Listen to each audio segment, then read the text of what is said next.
Kita kembali ke DBS To The Point, masih bersama Karania Dharma Saputra dan Hedi Lugito.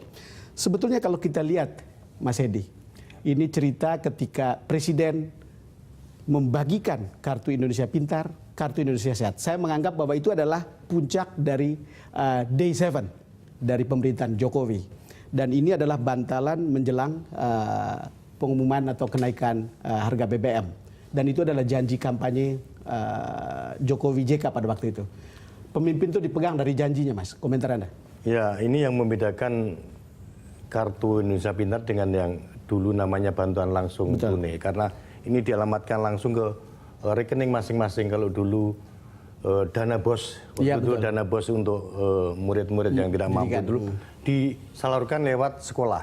Sehingga terjadi kebocoran yang luar biasa. Betul. Sekarang disalurkan langsung ke rekening masing-masing siswa. Ini barangkali akan mengurangi sedikit kebocoran. Termasuk ke mereka yang miskin kan? Ya, termasuk yang miskin. Saya kira untuk sementara kita bisa catat bahwa Presiden Jokowi sudah melakukan janji yang paling awal dia kemukakan. Tapi yang kita tunggu adalah pemerataan. Apakah benar nanti semuanya dapat, gitu kan? Ini yang masih tidak kita ada yang sempurna. Ya. Karena tadi saya bilang pemimpin itu bisa dipegang dari janjinya. Ya, karena itu saya kira Pak Jokowi, jangan ragu-ragu soal mengalihkan dana subsidi BBM ke segmen yang lebih tepat. Kita juga sebetulnya melihat ini kok mundur terus gitu kan. Saya kira nggak usah ragu-ragu lah, karena saya kira juga publik betul-betul mendukung dan sekarang memahami bahwa hal itu memang harus dilakukan. Kemudian kedua, Bang Don, kalau saya lihat ke belakang, saya termasuk optimis dalam kalau soal penyaluran dana bantalan sosial ini. Dulu waktu zamannya BLT, di zamannya Presiden SBY, itu kan juga dikecam banyak kebocoran dan lain sebagainya. Tapi sebetulnya menurut riset dari World Bank, deviasinya itu kecil sekali, tidak sampai dari 5%. Yang dulu? Yang dulu. Nah, kalau sekarang lebih kecil saya lagi kira mestinya, apalagi kan kalau kita lihat, kita berharap bahwa Pak Jokowi ini seperti yang tadi Bang Hedi bilang kan punya proximity-nya terhadap publik kan begitu bagus.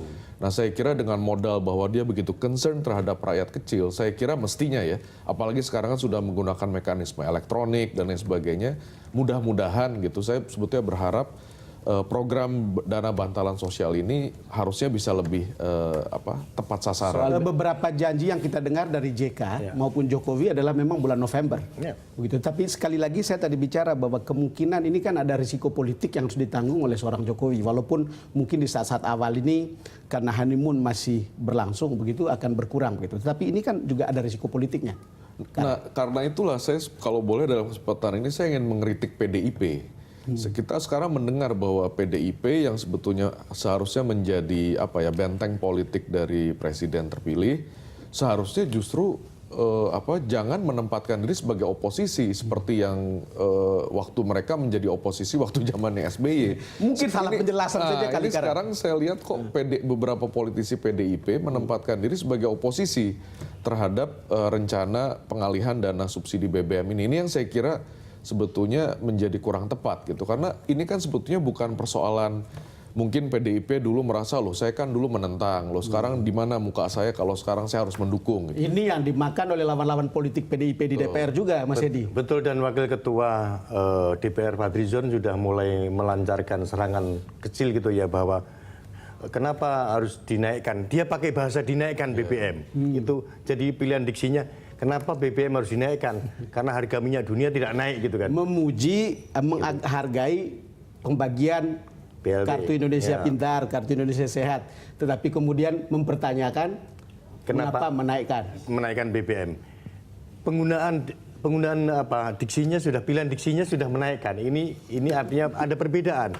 Sementara pemerintah kan pakai bahasa mengalihkan subsidi. Jadi artinya apa? Pasti seperti tadi Bang Don bilang, pemerintah akan menghadapi perlawanan di DPR. Sementara DPR sendiri sekarang ini sedang berantem sendiri gitu kan. Dan saya setuju dengan Karania. PDIP tidak peka terhadap situasi politik sekarang ini. Mestinya tidak melakukan tindakan-tindakan yang tidak terpuji atau tidak etis di DPR, seperti membuat tandingan. Ini justru akan memperburuk suasana politik kita. Kalau suasana politik kita jadi hangat, jadi panas, jadi buruk kayak gini, tentu saja investasi apa segala macam akan kendor gitu. Ini karena ini memang beban apa sih soal BBM ini? Karena sebelumnya kan begini, saya sering ketemu Pak SBY dan bilang untuk kepentingan rakyat saya tidak mau mengorbankan rakyat dengan menaikkan harga BBM. Tapi juga ada pandangan yang mengatakan harga sebuah pencitraan adalah 1 triliun per hari. Betul. Dan itu jadi 350 triliun per tahun. Betul. Jadi saya kira begini Bang Don, kalau kita lihat ya, saya kira kalau kita lihat dengan nalar yang jernih gitu kan, tanpa kepentingan politik.